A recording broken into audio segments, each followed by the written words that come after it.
Bayangin, kalian lagi di kaki Gunung Kawi Malang, udara dingin banget, kabutnya tebel, tiba-tiba ada rombongan mobil mewah berhenti.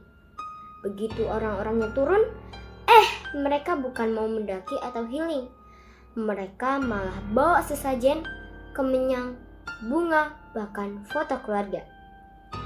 Ada yang dandannya rapi kayak mau interview kerja, ada juga yang megang amplop tebel.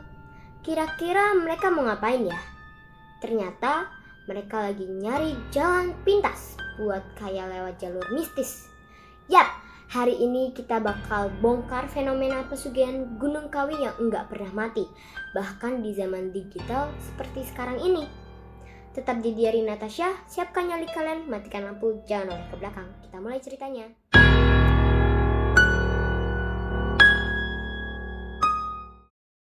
Nah, buat yang belum tahu, Gunung Kawi itu bukan sekedar tempat wisata religi biasa.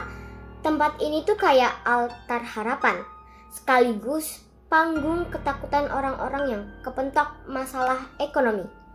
Cerita-cerita di sana tuh liar banget. Ada rumor tentang pedagang yang tiba-tiba usahanya melejit sukses setelah tirakat atau bertapa di sana. Malah gosipnya, ada pengusaha-pengusaha gede yang rutin datang tengah malam bawa kambing hitam yang punya corak putih di perutnya buat ritual. Ada juga nama-nama artis yang rutin datang ke sana dengan tujuan ramai job.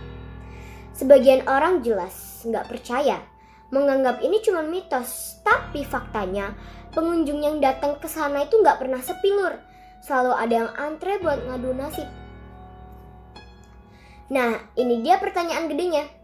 Kenapa di zaman yang udah serba digital, zaman AI, zaman kripto, dan saham, masih banyak orang yang nyari kekayaan lewat jalur mistis? Kenapa nggak upskill atau nyari modal halal aja? Ada 3 poin yang bisa digarisbawahi di sini. Yang pertama, tekanan hidup. Zaman sekarang kompetisi itu berat banget lur. Nyari kerja susah, kebutuhan pokok mahal. Banyak orang yang udah putus asa sama realita. Akhirnya ngeliat hal gaib sebagai satu-satunya pintu darurat. Yang kedua, FOMO dan pingin instan. Kita hidup di era pingin cepat sukses. Ngeliat orang lain pamer, flexing di sosial media, bikin sebagian orang pingin kaya secara instan tanpa harus ngelewatin proses berdarah-darah, tanpa ada usaha. Dan efeknya, ya ketuker deh logikanya sama ritual gaib. Yang ketiga, budaya yang melekat. Mau semodern apapun kita, cerita mistis dan kultur klinik itu udah kayak mendarah daging yang susah hilang di sebagian masyarakat kita. Gunung Kawi itu kayak cermin lur, nunjukin ke kita kalau di balik layar HP canggih yang kita pegang tiap hari, masih ada sisi lain dari masyarakat kita yang percaya kalau nasib bisa diubah lewat perjanjian gaib. Nah, mari kita lihat dari sudut pandang yang lebih dalam. Kenapa sih mereka sampai senekat itu? Jujur ya lur, hidup zaman sekarang itu sering berasa kayak lomba lari yang gak ada garis finishnya. Harga barang naik terus, nyari kerjaan susahnya minta ampun, saingan bisnis makin brutal, ditambah lagi tiap buka medsos, isinya tuh orang pamer harta tanpa kita tahu mereka beneran kerja keras atau lagi gimmick. Nah, di titik frustasi inilah muncul pikiran yang agak melintir.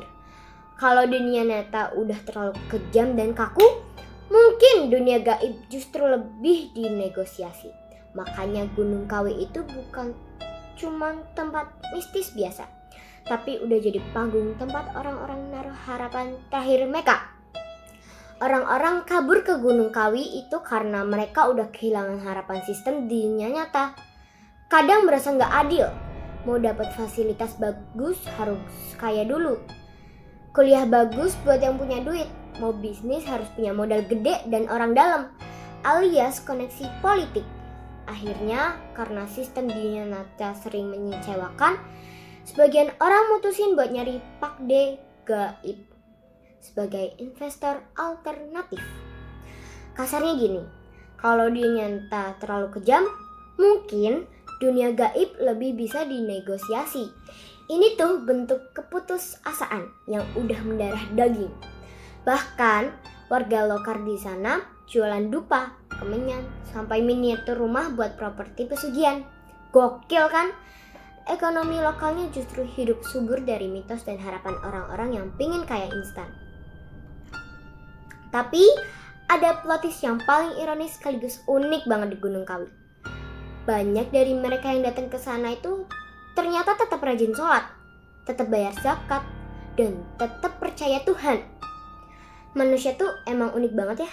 Pengen kaya raya, tapi di sisi lain tetap pengen jiwanya ngerasa suci. Akhirnya mereka bikin kompromi yang absurd banget. Malamnya ritual bakar kemenyan, pas subuh tetap gelar sejadah buat sholat.